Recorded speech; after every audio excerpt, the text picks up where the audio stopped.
今言今語神蹟篇，忽然地大震動。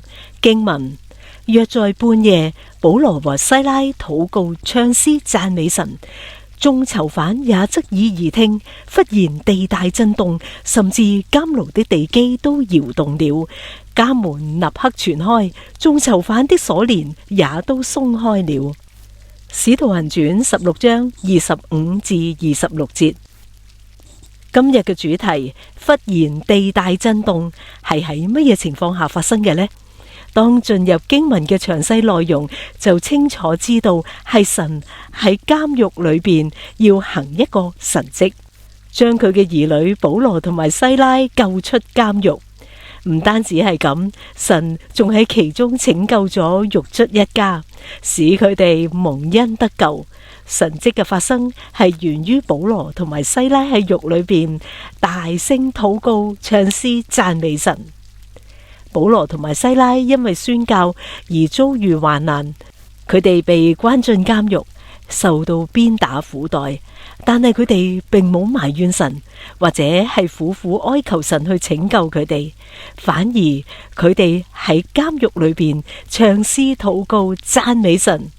一般嚟講，人喺順境裏邊讚美神係可以做得到嘅，喺逆境裏邊仍然可以讚美神係非常困難嘅事。保羅同埋西拉係我哋嘅好榜樣。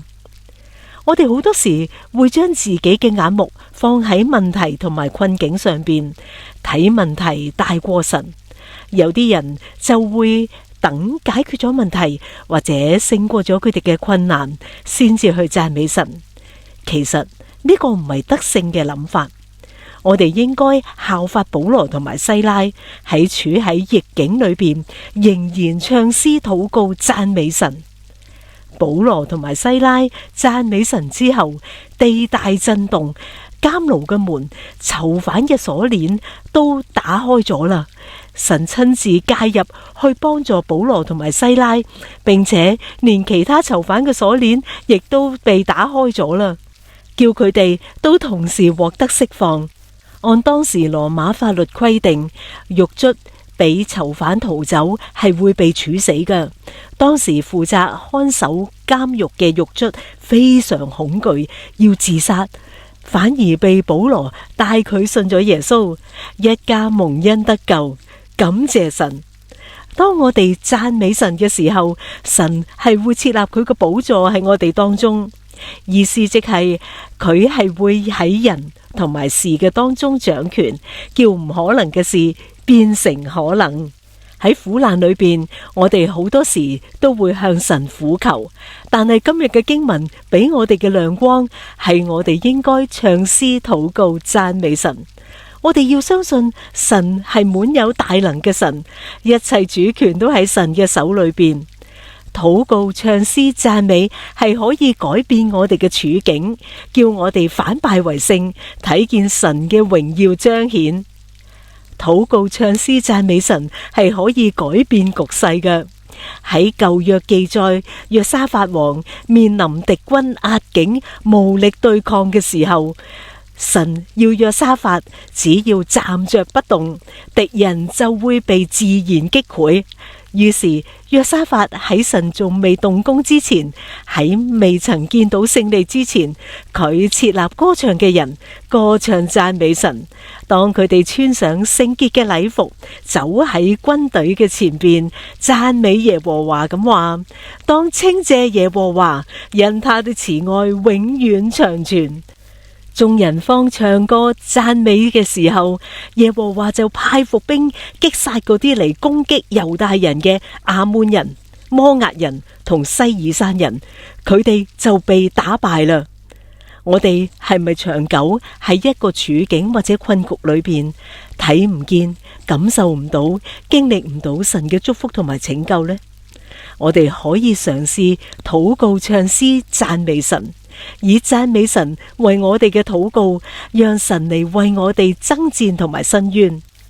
有時候我哋知道自己嘅罪，卻係被軟弱困擾，又或者係自覺已經盡力，但係又冇好似其他人運氣好，唔係我哋唔夠好，而係我哋唔知道屬靈嘅爭戰原則。我哋可以用讚美當作禱告，釋放主嘅大能。有一位姊妹作見證咁話：我每次去廁所嘅時候，肛門都會流出大量嘅血，排便嘅時候，我更會有撕裂嘅痛楚。呢個疾病使到我好驚去廁所，非常嘅困擾。信主之後，我決心尋求耶穌嘅幫助。當我接受禱告服侍嘅時候，我就放鬆全身，內心不斷向神咁話：神啊，我知道你會醫治我，我感謝你，頌讚你。禱告完之後，我感到患處已經唔再痛，排便嘅時候都冇痛楚同埋出血嘅現象。但係冇幾耐之後，又再有痛同埋出血嘅現象，情況比以前更加壞啦。我意識到係撒旦開始攻擊我，佢企圖搶走我醫治嘅信心。嗰一晚，我立刻按手禱告，並且宣告神已經讓我得着醫治，不住咁樣讚美神。之後我去廁所嘅時候，已經冇撕裂嘅感覺同埋出血嘅現象，我已經完全得咗醫治啦。默想與反思，保羅同西拉喺監獄裏邊嘅經歷，對我哋有乜嘢啟發呢？神點樣幫助保羅同埋西拉啊？我哋喺逆境裏邊可以唱詩禱告讚美神嗎？我哋相信禱告唱詩讚美神嘅大能嗎？我哋一齊禱告啊！神啊，我哋承認我哋好多時會聚焦喺我哋嘅問題同埋困難上邊，睇問題比你嘅能力大。